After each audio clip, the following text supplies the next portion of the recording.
Hi friends, today I'm not even going to touch up on any motivational speeches. Today I'm going to talk about Cuba, my country of birth, who is making history, as all you have all seen in social media. Cubans are out in the streets requesting to be free.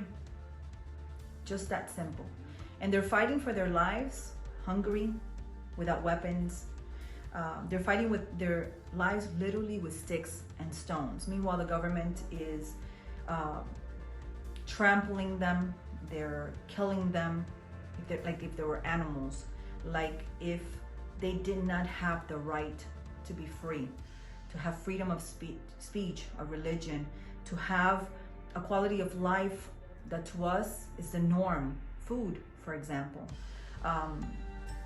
Today is a critical moment for Cuba, and here in the United States since 1982 I've seen and I have followed and I have supported many organizations that were structured with federal government monies to be able to voice out the concerns in Cuba, voice out the violations of human rights.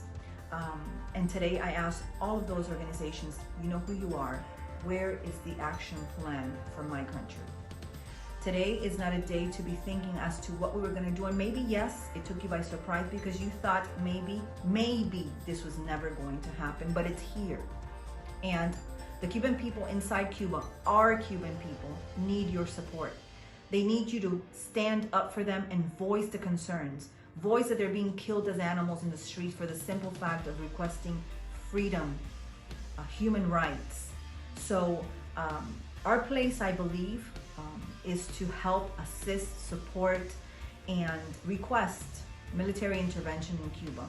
And that is not done from the Commission of Miami, City Commission, no, in a press conference. That is done in front of Washington, D.C.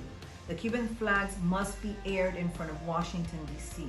The President of the United States has to see a united community regardless of what you believe in and who you are.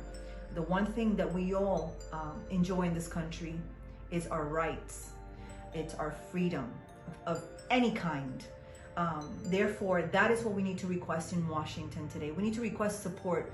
We need to show them that we are united, that we need assistance for the Cuban people that are fighting in Cuba with sticks and stones. As I said, and I have said many times, at some point I felt very, very proud of the Venezuelan community because they went out to fight for their rights, and they did so, but they did so with weapons, and many got killed, and it's very respectable, commendable. We're fighting with hunger.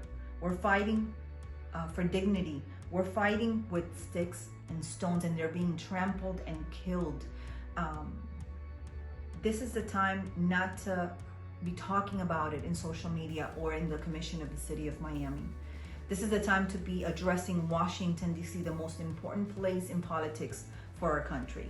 And when I say our country, I mean the United States. That's where the voices of assistance, of help, that's where the pleading needs to happen.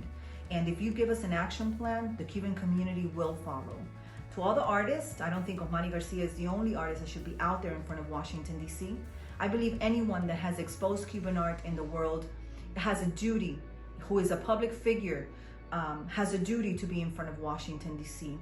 And if you give us an action plan, the Cuban community will follow. But this is the time not to turn our backs, not to be pondering as to what we need to do.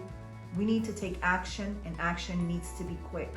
That action needs to be quick because our Cuban people are dying in the streets of Cuba for one simple fact.